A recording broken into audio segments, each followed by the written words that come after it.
সংস্কৃতির মুখোশে ভয়ঙ্কর লুটেরা পীযূষ বন্দ্যোপাধ্যায়, আছে অর্থ পাচারের অভিযোগও। হাসিনাকে আশ্রয় দিয়ে ঠিক করেননি মোদি, বললেন ভারতীয় সাংবাদিক। গণমাধ্যমে ভুয়া তথ্যে বাড়ছে বিদ্বেষ। অন্তর্বর্তী সরকারের ১০০ দিনে ৮৯৬টি অপতথ্য, ড্রোন মোতায়েনের খবর ভুয়া। যত দ্রুত সম্ভব দেশকে স্থিতিশীল দেখতে চায় বিএনপি, বললেন তারেক রহমান। বিদ্রোহীদের আক্রমণে নাজেহাল সিরিয়ার সেনাবাহিনী, আসাদের পতন আশঙ্কায় ইরান, যুক্তরাষ্ট্র ও ভারত।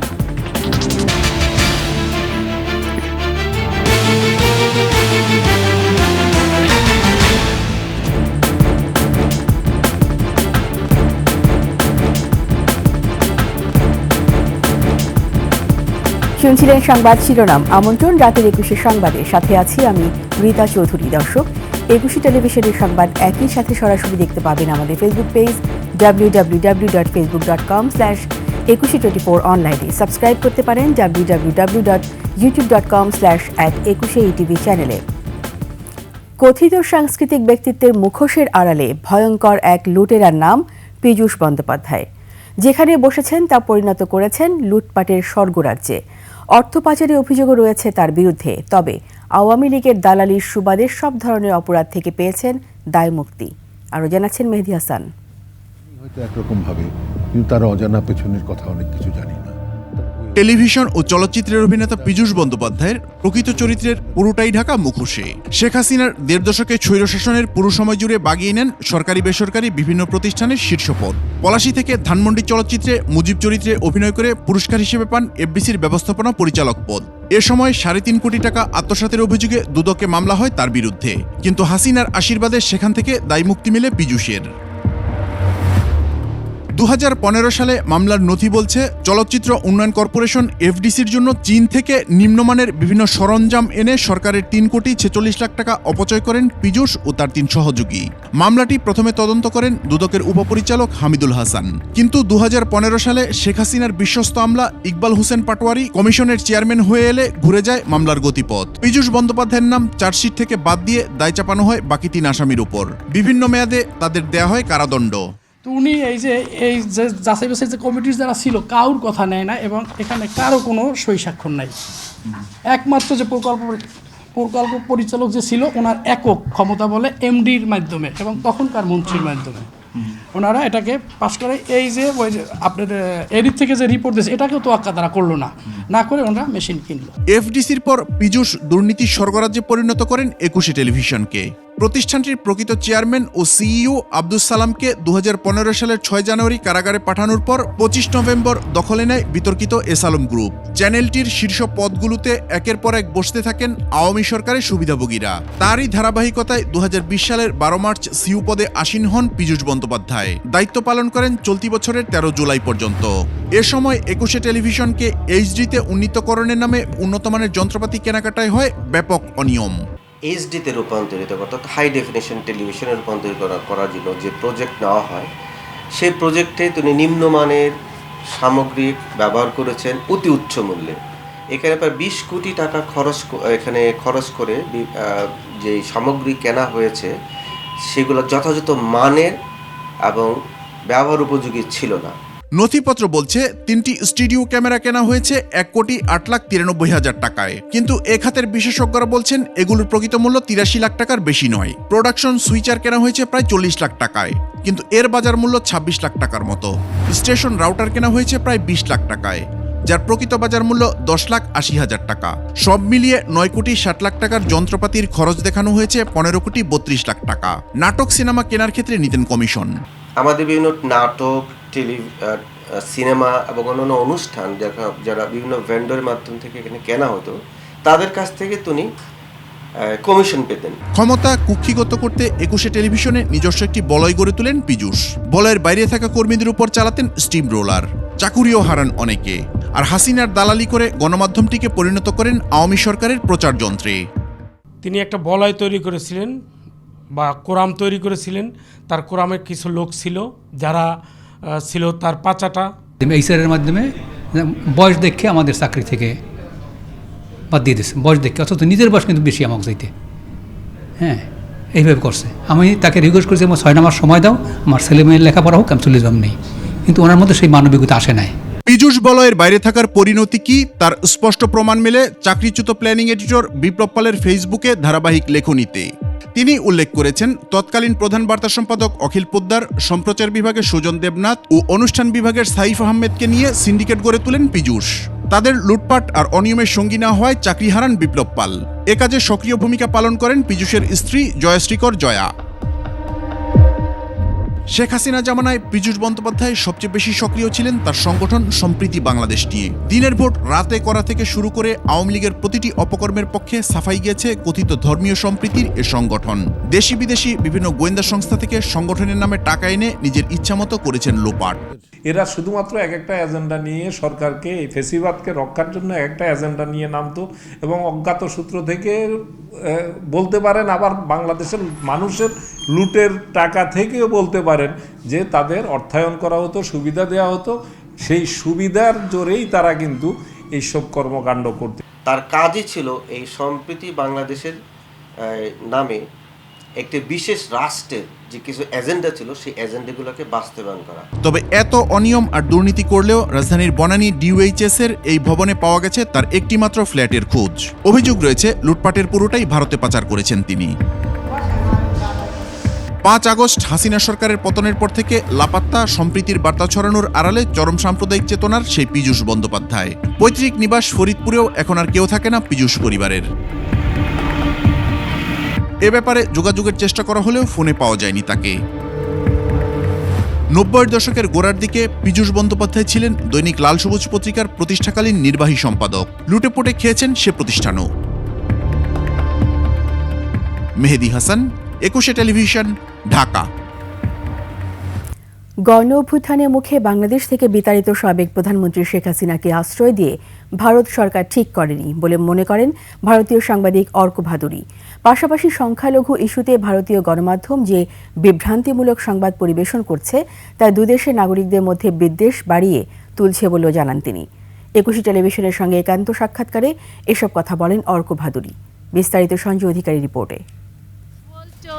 ছাত্র জনতার বিক্ষোভের মুখে গত 5 আগস্ট দেশ ছাড়তে বাধ্য হন সাবেক প্রধানমন্ত্রী শেখ হাসিনা। সরকার পতনের পর পালিয়ে গিয়ে তিনি আশ্রয় নিয়েছেন ভারতে। তবে কোন বিবেচনায় মোদী সরকার হাসিনাকে আশ্রয় দিয়েছে সেটি এখনও স্পষ্ট করেনি ভারত সরকার। রাজনৈতিক স্বার্থে বিজেপি সরকার হাসিনাকে রাখলেও দেশটির অনেকেই বিষয়টি ভালোভাবে নিতে পারেনি। ভারতের ভালো লাগুক বা না লাগুক, এটা মেনে নিতে হবে যে বাংলাদেশ থেকে বাংলাদেশের জনগণ আওয়ামী লীগকে এবং শেখ হাসিনাকে উৎখাত করেছেন। সহস্রাধিক মানুষকে তার নির্দেশে হত্যা করা হয়েছে কয়েকদিনের মধ্যে। শেখ হাসিনাকে আশ্রয় দেওয়ার যে সিদ্ধান্ত, সেটা ভারতের জন্য খুব সুবিধাজনক সিদ্ধান্ত নয়। শেখ হাসিনা কার্যত আমাদের ভারতের বোঝা হয়ে দাঁড়াচ্ছে। সম্প্রতি ইসকন থেকে বহিষ্কৃত চিন্ময় কৃষ্ণ দাসকে গ্রেপ্তারের পর দুই দেশের মধ্যে সম্পর্কের আরও অবনতি হয়। বাংলাদেশের সংখ্যালঘু সম্প্রদায়, বিশেষ করে হিন্দুদের উপর চরম নির্যাতন হচ্ছে বলে ভারতীয় কট্টরপন্থীরা মিথ্যা অভিযোগ তোলে, যা দুই দেশের নাগরিকদের মধ্যে বিদ্বেষ আরও বাড়িয়েছে। শেখ হাসিনার আমলেও কিন্তু ব্যাপক পরিমাণে হিন্দু নির্যাতনের ঘটনা ঘটেছে। 2021 সালে দুর্গাপুজোয় আপনি জানেন যে 500-এরও বেশি পূজা মণ্ডপে হামলা হয়েছে এবং এই গণ অভ্যুত্থানেও কিন্তু একদম বাচ্চা মেয়ে রিয়া গোপ থেকে শুরু করে আরো বেশ কিছু হিন্দু মানুষ তারা প্রাণ দিয়েছেন। গত কয়েক বছর এই সম্পর্ক এতখানি তলানিতে গিয়ে কেন ঠেকলো? ভারতে এবং দুর্ভাগ্যজনকভাবে পশ্চিমবঙ্গেও অতি দক্ষিণপন্থী হিন্দুত্ববাদী শক্তির উত্থান, যারা কার্যত একটা আদার বা একটা অপর তৈরি করতে চাইছে এখন খুব বেশি করে বাংলাদেশ। ভারতীয় গণমাধ্যমেরও সমালোচনা করেন তিনি। বলেন, অন্তর্বর্তী সরকারের গত 4 মাসে ভারতীয় মিডিয়াগুলো বাংলাদেশ নিয়ে যতটা সক্রিয় হয়েছে এর আগে কখনোই তা দেখা যায়নি।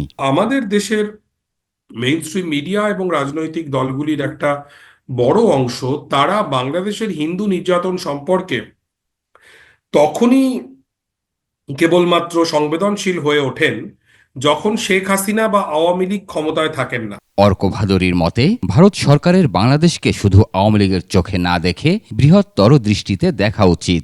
বাংলাদেশের সার্বভৌমত্বকে সম্মান করা ভীষণ গুরুত্বপূর্ণ যে কোনো দেশের জন্যই, এবং অবশ্যই ভারতের জন্য। আমাদের উচিত আওয়ামী লীগের লেন্সে বাংলাদেশকে দেখা বন্ধ করা যদি আমরা এটা করতে পারি তাহলে ডেফিনেটলি বাংলাদেশের মানুষের সঙ্গে ভারতের মানুষের, পশ্চিমবঙ্গের মানুষের যে সৌহার্দ্যমূলক সম্পর্ক ছিল, নিঃসন্দেহে সেটা পুনঃপ্রতিষ্ঠিত হবে। তবে দুই দেশের জাতীয় পতাকা নিয়ে যে অনাকাঙ্ক্ষিত ঘটনা ঘটেছে তা কোনোভাবেই কাম্য হতে পারে না বলে উল্লেখ করেন তিনি। শেখ হাসিনা নয়, আমাদের আসলে প্রয়োজন বাংলাদেশের জনগণের সঙ্গে বন্ধুত্ব। সঞ্জয় অধিকারী, একুশে টেলিভিশন, ঢাকা। ভারতের কাছে সুপ্রতিবেশী সুলভ আচরণ আশা করে বাংলাদেশ। তাদের বর্তমান কর্মকাণ্ডে দুদেশের সম্পর্ক নষ্ট হচ্ছে বলে মনে করছেন বিশিষ্টজনেরা।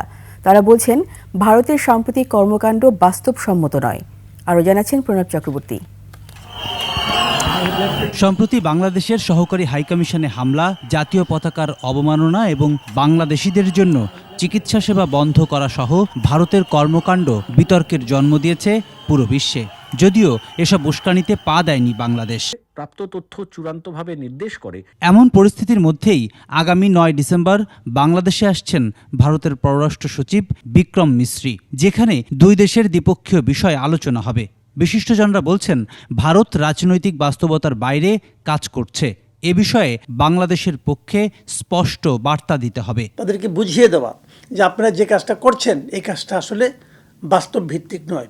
এই কাজের মাধ্যমে আপনারা আসলে প্রকারান্তরে বাংলাদেশের সাধারণ মানুষের মন থেকে আপনারা উঠে যাচ্ছেন, এবং এই যে প্রত্যাখ্যান হয়ে যাওয়াটা এটা কিন্তু সুদূর প্রসারী এর প্রতিক্রিয়া থাকবে।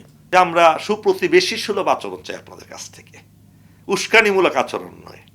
উস্কানি নয়, যদি আপনারা আমাদেরকে ভালোবাসেন, ভালো ব্যবহার করেন, আমরাও আপনাদের সঙ্গে ভালো বেশি আসছি। রাজনীতির দোলাচলে বাংলাদেশের যে কোনো সংকট এবং ষড়যন্ত্র মোকাবিলায় প্রস্তুতি রাখার পক্ষেও মত দেন বিশিষ্টজনেরা। পশ্চিমবঙ্গে বিজেপি সরকার তাদের আধিপত্য বিস্তার করতে চায়, যেটা এতদিন তারা পারছিল না, এবং সেটা করার জন্য বাংলাদেশে যদি একটা সাম্প্রদায়িক দাঙ্গা বাঁধে তাহলে পশ্চিমবঙ্গের হিন্দুত্ববাদী রাজনীতিতে সুবিধা হয়। তারা তাদের অনুগত হাসিনা সরকারকে আবার এখানে পুনঃস্থাপন করার একটা সুদূর ইচ্ছা মনে মনে পোষণ করে।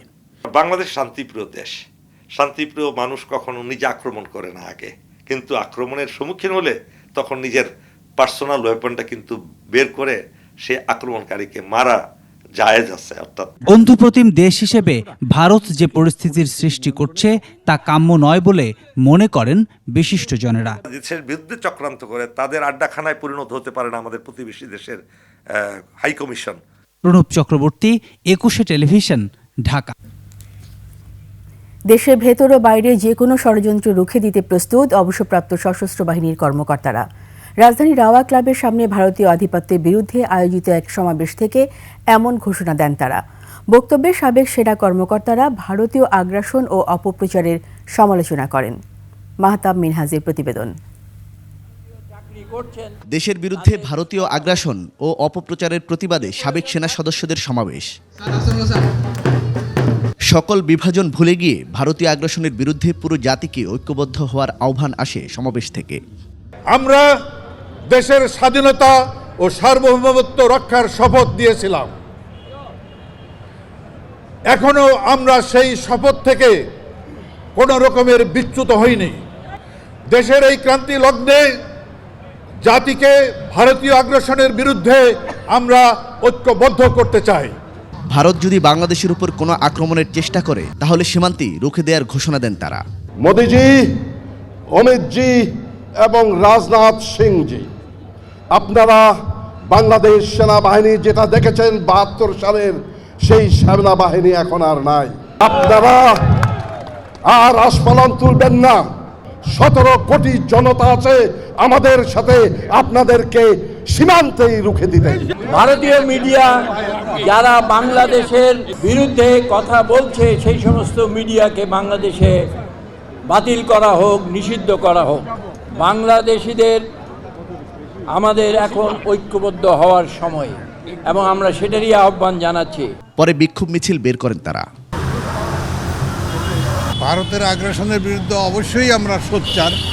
আমরা কখনোই এটা সহ্য করব না, আমরা কখনো গ্রহণযোগ্য করব না। বাংলাদেশের দূতাবাস সমূহে কলকাতায়, আগরতলায় আক্রমণ করা হয়েছে।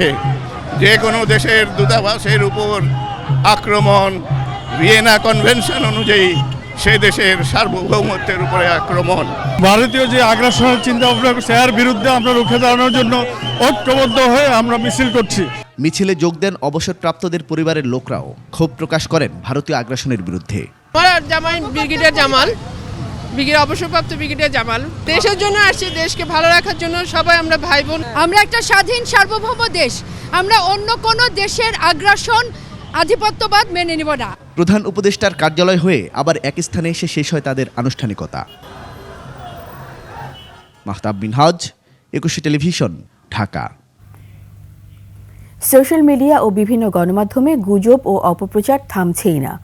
অন্তর্বর্তী সরকারের 100 দিনে সামাজিক মাধ্যমে সবচেয়ে বেশি গুজবের শিকার হয়েছেন ডক্টর মোহাম্মদ ইউনূস। এছাড়া ক্ষমতাচ্যুত প্রধানমন্ত্রী শেখ হাসিনা, উপদেষ্টা আসিফ নজরুল, বৈষম্যবিরোধী আন্দোলনের নেতা ক্রিকেটার সাকিব আল হাসান সহ অনেকেই অপপ্রচারের শিকার হয়েছেন। এমন তথ্য দিয়েছে গুজব যাচাইকারী প্রতিষ্ঠান রিউমার স্ক্যানার। মানিক শিকদারের রিপোর্ট।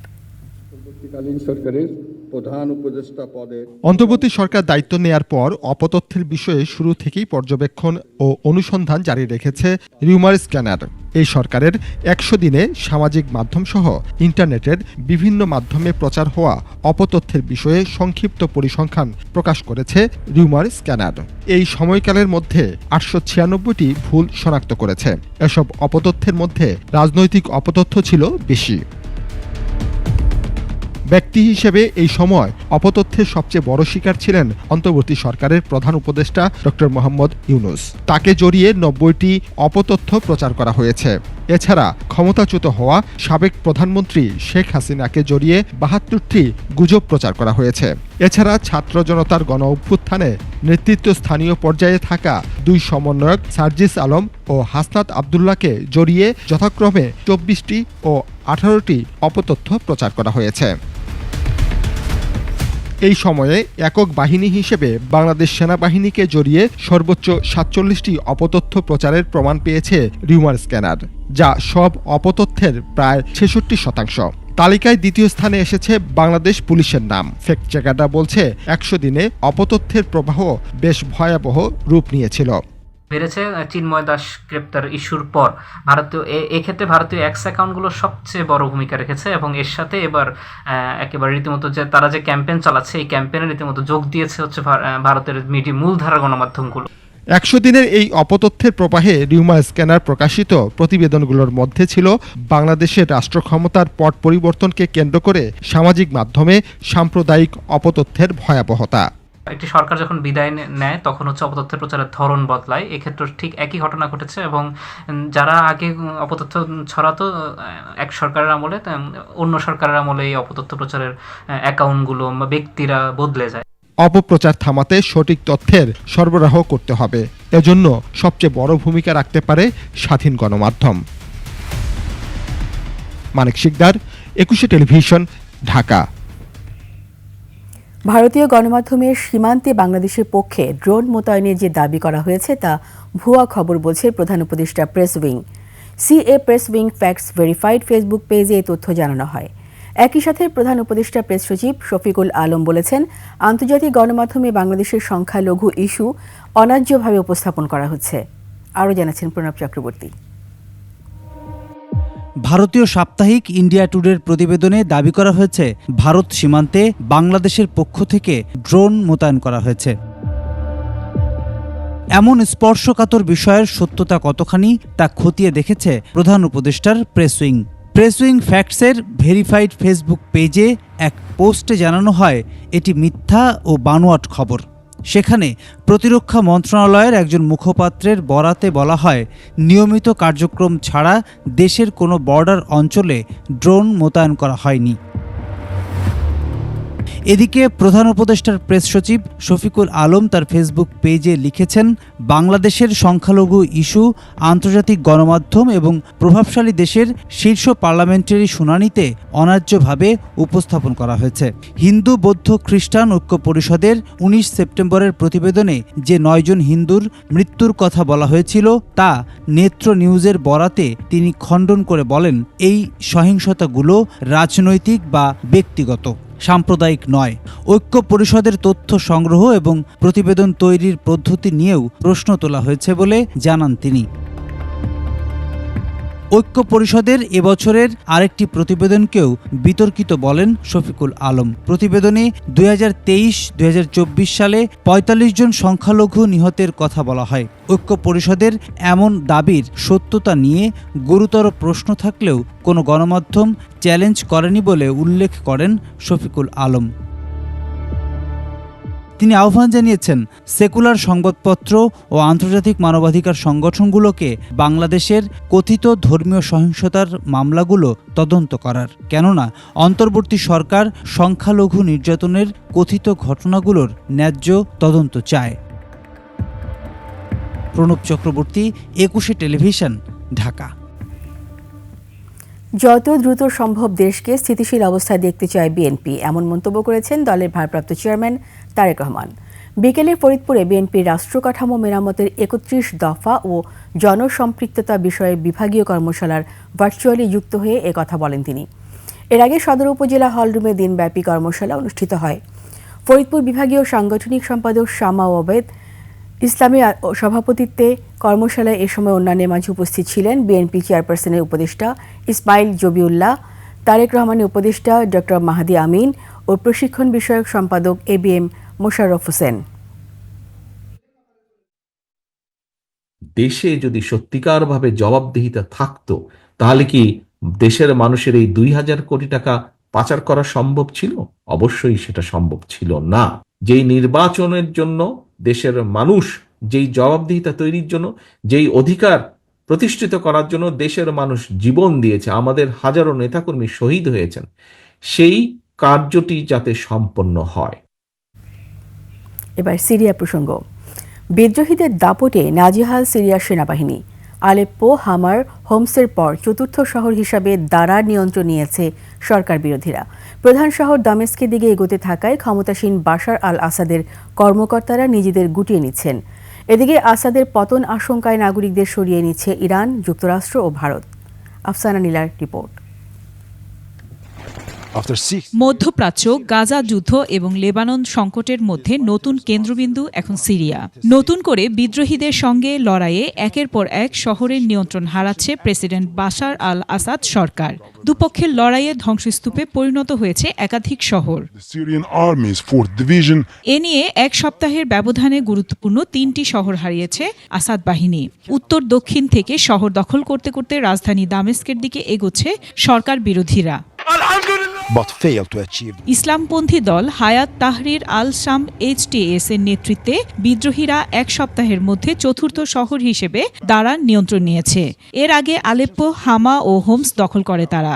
দক্ষিণ পশ্চিমাঞ্চলের শহর দারাতেই 2011 সালে আসাদ বিরোধী আন্দোলন শুরু হয়। বিবৃতিতে স্থানীয় বিদ্রোহীরা জানান, তাদের বাহিনী শহরের নিয়ন্ত্রণ নিয়ে আশপাশে চিরুনি অভিযান শুরু করেছে।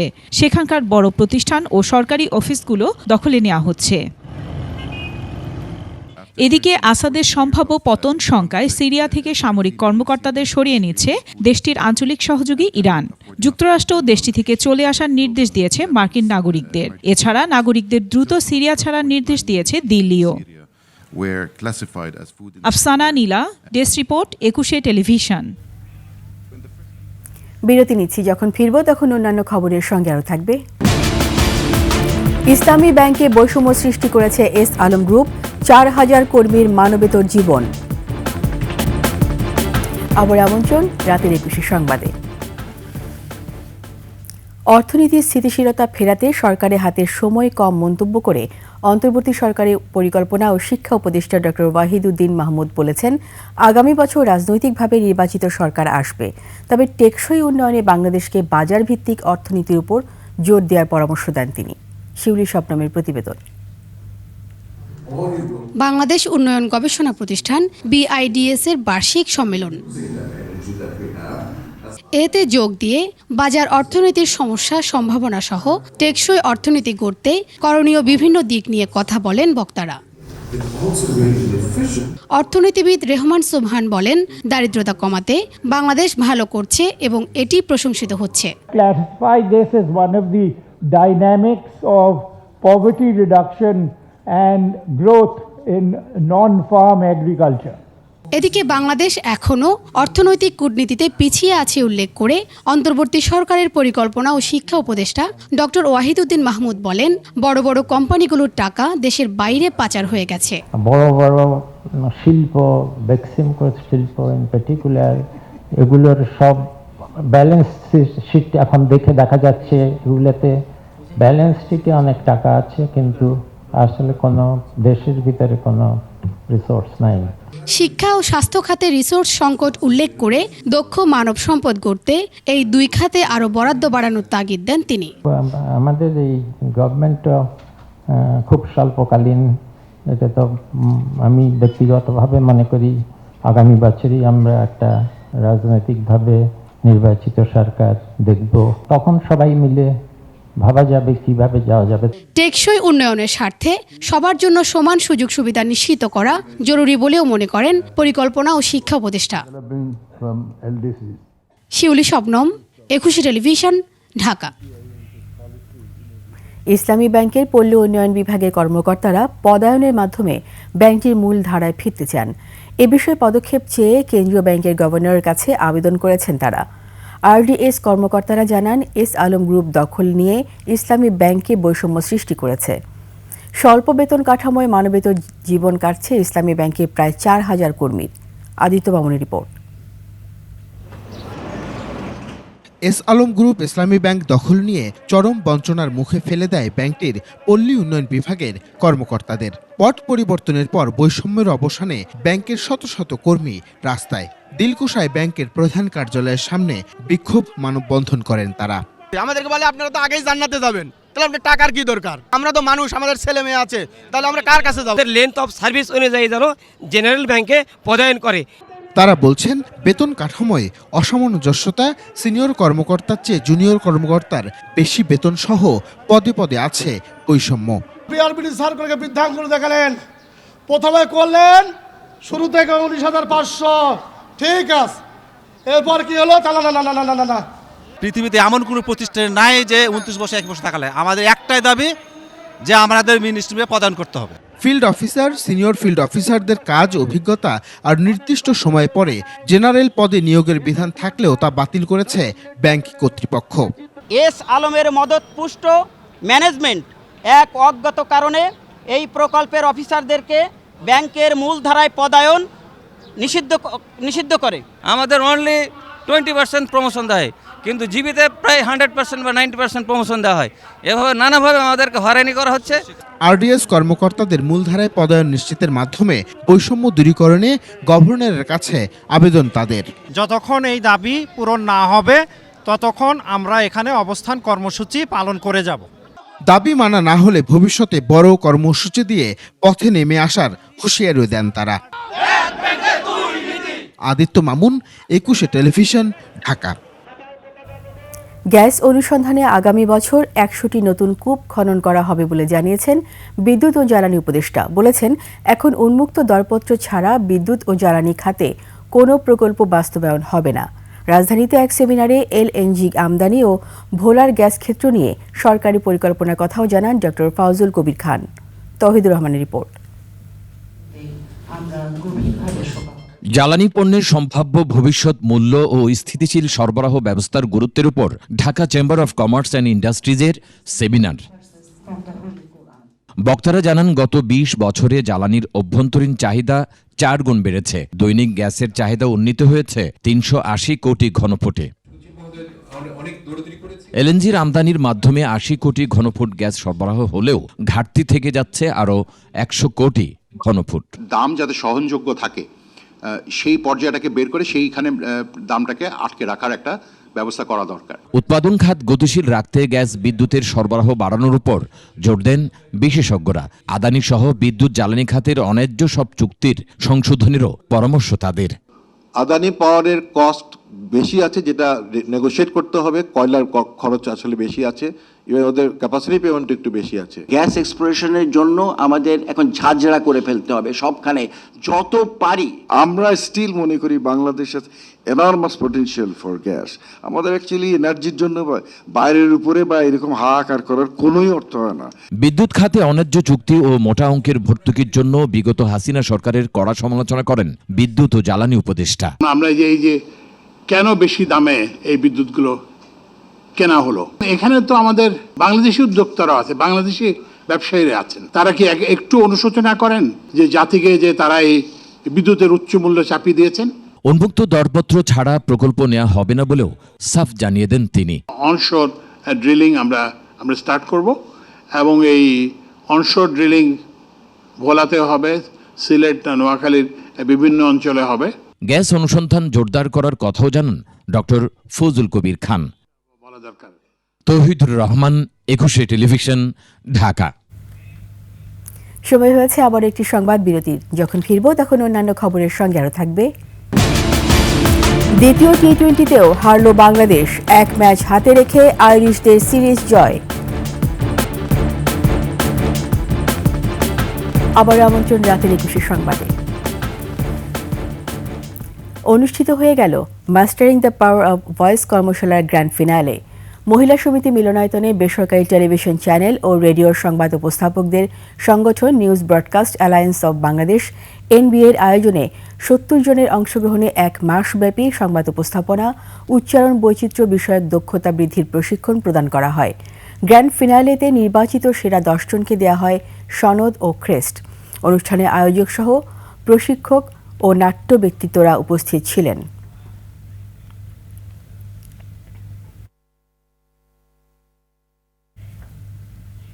এবার বাণিজ্য সংবাদ।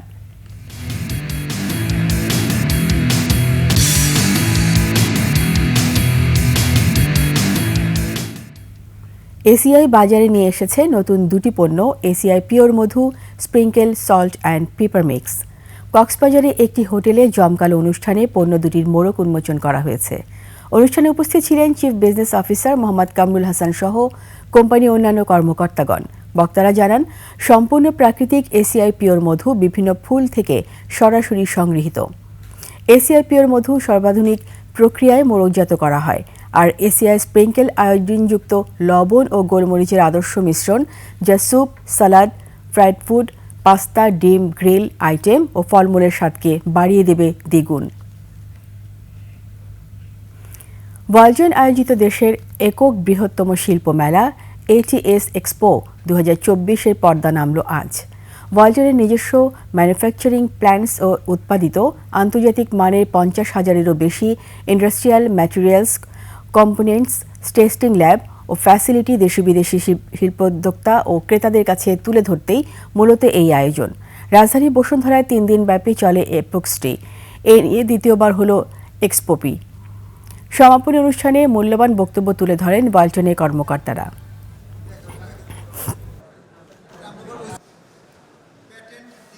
ওয়েস্ট ইন্ডিজের বিপক্ষে ওয়ানডে সিরিজের শুরু থেকে জয়ে থাকার লক্ষ্য বাংলাদেশের। সেন্ট কিটসে অনুশীলনে সব বিভাগেই মনোযোগী টাইগাররা। প্রথম ম্যাচ রোববার সন্ধ্যা 7:30টায়। গ্লোবাল সুপার লিগে অভিজ্ঞতা কাজে লাগাতে চান তানজিম সাকিব।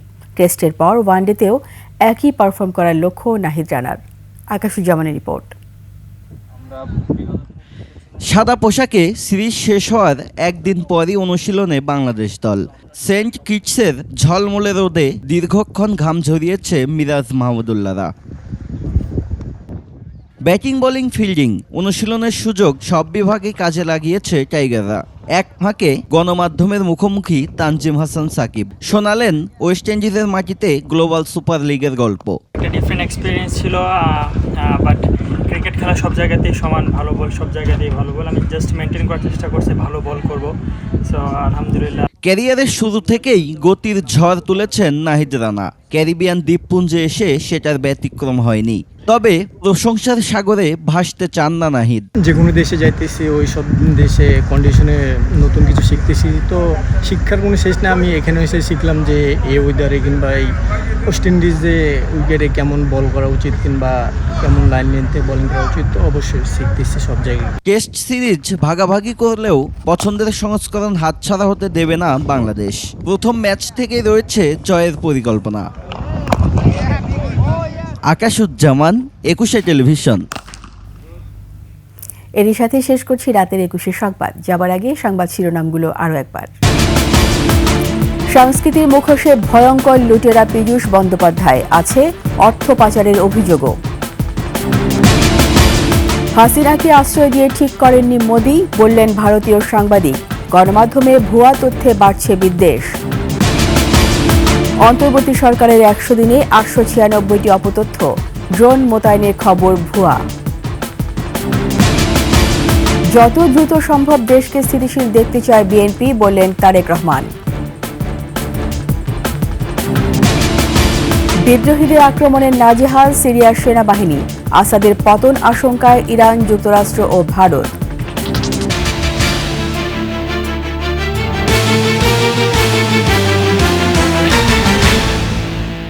সবশেষ সংবাদ জানতে ডায়াল করুন 2021 নম্বরে আর ভিজিট করুন 21-tv.com এই ওয়েবসাইটে। ফেসবুকে ভিজিট করতে পারেন www.facebook.com/2124 অনলাইনে। সাবস্ক্রাইব করতে পারেন www.youtube.com/@21tv চ্যানেলে। এতক্ষণ সঙ্গে থাকার জন্য সবাইকে ধন্যবাদ। পরবর্তী সংবাদ রাত 1টায় দেখার আমন্ত্রণ রইল। 21-এর সাথেই থাকুন।